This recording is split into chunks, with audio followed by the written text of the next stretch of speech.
Project Starcode. Only 26 years old but carrying himself with polished self-assurance, Marvin had graduated top of his Quantico class in both marksmanship and analytical intelligence. His lean muscular frame, classic chiseled features, and piercing green eyes had served him well during covert ops training. His superiors joked that he could charm state secrets out of anyone simply by smiling. Now Marvin coolly surveyed the maps and site diagrams of the recently discovered tomb of Akhmenrah III with a calculated gaze.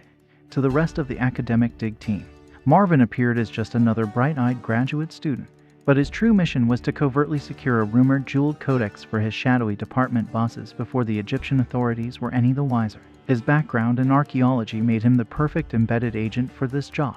As the newest member of a team excavating the lost tomb of Akhmenrah III, the legendary pharaoh thought to be ancient Egypt's greatest treasure keeper, Marvin could barely contain his excitement.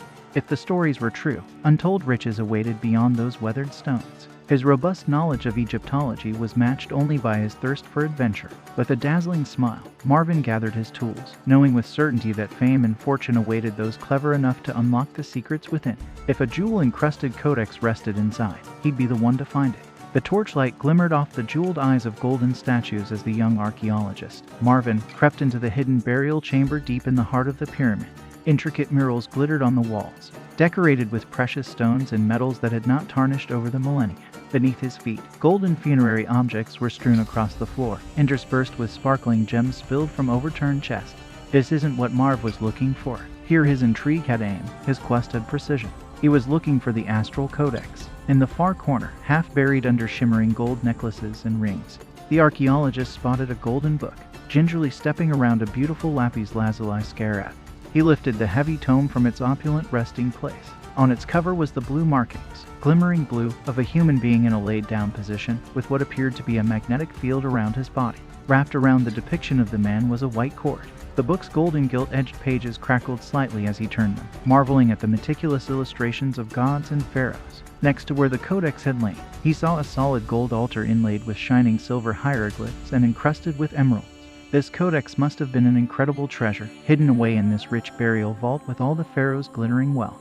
As the young archaeologist held the book gently, he imagined the ruler buried here in lavish splendor for all eternity. The journeys they must have had. The young archaeologist was mesmerized by the codex. He had seen a language like this before, and the feeling of power radiating from the book was palpable. He eagerly flipped through the pages, and soon he realized what he was holding. It was a guide to astral traveling, with detailed instructions and diagrams. He was deeply intrigued by the book. He had heard rumors of astral travel, but had never considered it a possibility until now. He read with a sense of awe, feeling a thrill of excitement as he absorbed the knowledge within. He was determined to try the techniques and see if he could learn to traverse the astral plane. Marvin's pulse quickened as he turned the gold leaf pages of the ancient codex. The archaic book had proven impenetrable to the team's linguists, its odd symbology matching no known hieroglyphic language. But he sensed its importance. Late at night, cloistered in his tent, Marvin sank into a deep meditative state, then began to chant the cryptic words adorning the codex.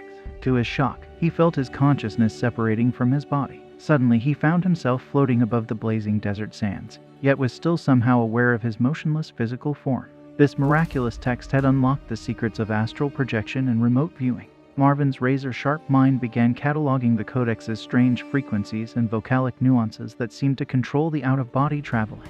Upon returning to agency headquarters, Marvin was promoted and given an entire team of elite psychic operatives. By chanting in precise alignment guided by Marvin, the whole unit could spiritually travel to clandestinely spy anywhere across the globe.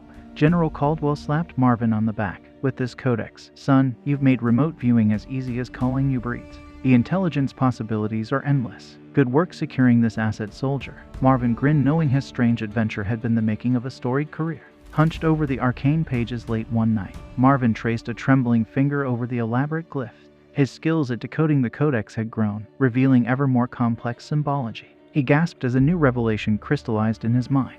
The odd alien symbols of the deeper text were actually precise maps of celestial bodies, star clusters, galaxies, perhaps even the intricate woven threads of the universe itself.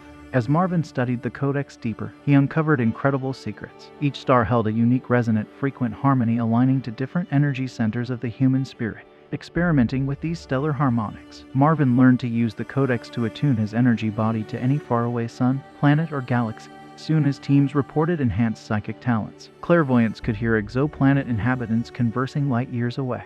feverishly confirming his theory against astronomic charts. Marvin realized the codex offered mastery over cosmic distances and dimensions as yet unimaginable. It informs his secret government department, now vastly expanded and renamed the Bureau of Astral Travel. Marvin is head interpreter of Project Starcode. Within a year, Marvin stands at the helm of an astonishing government secret. By utilizing the codex's cosmic frequencies, teams of remote viewers can astrally connect with alien worlds light years away. At the head of Project Starcode, Marvin pushed his psychic teams farther than ever imagined. The ancient Egyptian codex was their passport to the stars, its cryptic hieroglyphs cracking open cosmic doorways. But Marvin noticed a disturbing pattern during the Bureau of Astral Travel's many voyages. Upon leaving Earth's sphere of orbit, every agent reported encountering the same phenomenon, a massive spiraling vortex, impossibly huge, yawning open amongst the stars. Passing through this galactic wormhole, the remote viewers emerged in strange alien dimensions. Their reports told of worlds where ethereal beings walked upside-down crystalline cities, oceans of liquid glass, forests of breathing plants reaching to the violet skies. Each time an agent returned from this abyss, the vortex seemed to have grown, unstable energy crackling on its event horizon, hungry and pulling at the fabric of distant realities. Marvin began to suspect this wormhole had been opened by the pharaoh Akhmenrah's ancient meddling with cosmic powers beyond mortal comprehension. And with every psychic trip through its ragged rift, the tier between worlds stretched wider, pressing unknown realities closer towards Earth's vulnerable orbit. Now Marvin wonders, could even this prodigy decipher the codex quickly enough to close what hostile forces they may have unleashed across the stars? As he studies feverishly by candlelight, the galaxy's very existence hangs in balance, the vortex churning, calling, requesting more people travel beyond. It was time to go public.